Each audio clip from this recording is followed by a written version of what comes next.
Bismillahirrahmanirrahim. Assalamualaikum warahmatullahi wabarakatuh. Kembali lagi kita lanjutkan mata kuliah manajemen pelayanan kesehatan. Topik yang akan saya bawakan pada kesempatan ini mengenai pembiayaan kesehatan. Jadi kita akan bahas bagaimana pembiayaan kesehatan kaitannya dengan manajemen pelayanan kesehatan. Di dalam pembiayaan kesehatan, ada hal yang penting untuk disampaikan, untuk dibahas adalah mengenai pengelolaan dana. Pembiayaan kesehatan adalah alokasi dana untuk menutupi kebutuhan kesehatan masyarakat dalam sistem kesehatan. Tujuan dari pembiayaan ini adalah menyediakan dana untuk memberikan pelayanan dan menjamin kalau individu memiliki akses pada pelayanan kesehatan publik dan personal yang efektif, atau dalam kata lain untuk upaya kesehatan masyarakat dan upaya kesehatan perorangan.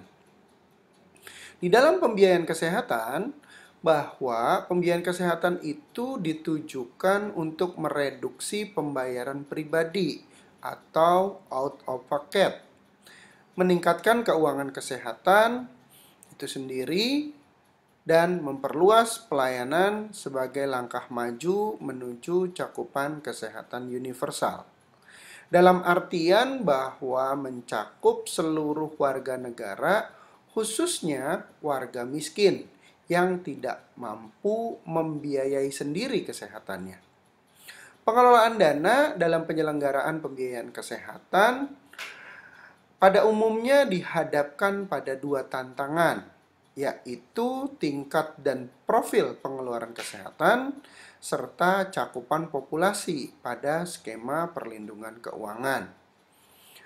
Bagaimana mekanisme pengumpulan dana? Pada prinsipnya, dana yang diberikan masyarakat pada anggota masyarakat lainnya dalam sistem pembiayaan kesehatan berbasis gotong royong, seperti BPJS. BPJS mengumpulkan dana berdasarkan tingkat pendapatan dan jumlah anggota keluarga. Pengumpulan dana yang mudah dilakukan adalah pengumpulan dana dari karyawan di suatu perusahaan. Premi tinggal diambil dari persentase tertentu dari gaji mereka dan dibagikan seimbang antara karyawan dan pengusaha. Berikut ini adalah 5 metode utama di dalam pembiayaan kesehatan. Yang pertama adalah pajak umum. Pajak umum adalah penerimaan pajak langsung dan tidak langsung yang dikumpulkan pemerintah untuk mendanai berbagai macam kebutuhan, termasuk pembiayaan kesehatan. Yang kedua disebut asuransi sosial. Asuransi sosial adalah sistem di mana pengusaha dan karyawan memberikan kontribusi yang bersifat wajib, sementara premi ditanggung oleh negara untuk kelompok masyarakat yang berisiko tinggi dan tidak bekerja. Yang ketiga adalah asuransi swasta. Asuransi swasta adalah jenis pembiayaan kesehatan yang dijalankan oleh perusahaan, biasanya demi laba, dan kontribusi dibayarkan oleh individual. Yang keempat, biaya sendiri atau out of pocket.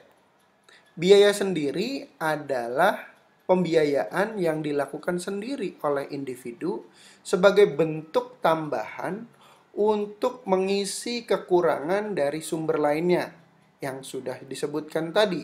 Ada pajak umum, asuransi sosial, dan asuransi swasta. Atau juga pembiayaan yang dilakukan sepenuhnya oleh individu untuk mendapatkan pelayanan kesehatan.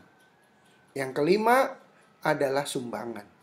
Sumbangan adalah jenis pembiayaan kesehatan yang bersifat sukarela oleh orang atau organisasi lain guna memberikan pelayanan kesehatan kepada seseorang.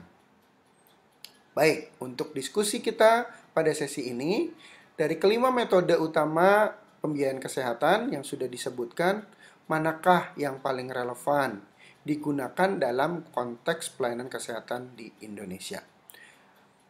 Jawabannya bisa dituliskan langsung pada kolom diskusi yang sudah disiapkan. Terima kasih atas perhatiannya. Bila perlu penjelasan lebih lanjut, silakan hubungi saya via email atau WhatsApp. Terima kasih. Wassalamualaikum warahmatullahi wabarakatuh. Salam sejahtera untuk kita semua.